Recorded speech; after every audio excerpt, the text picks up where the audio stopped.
Here's something nobody tells finance freshers. Your degree gets you the interview. Financial modeling gets you the job. A financial model is basically a spreadsheet that tells how a business will perform. Revenue, cost, profit, cash flow, built out in Excel so a company can plan, raise funds, or make decisions. And almost every finance role, investment banking, equity research, corporate finance, or even startups, they all expect you to know how to build one. And the problem? Most colleges won't teach this properly. You learn the theory of finance, but nobody sits you down and says, here's how you actually build a 3-statement model from scratch. That's the gap that we close at Finprov.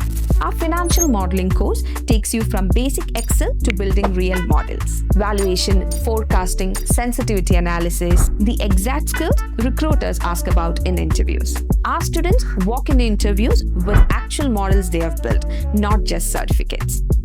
That's the difference between saying you know finance and proving it. If you want to stand out in finance interviews this year, this is the one skill to prioritize. Link is there in the description. Come build the first model with us.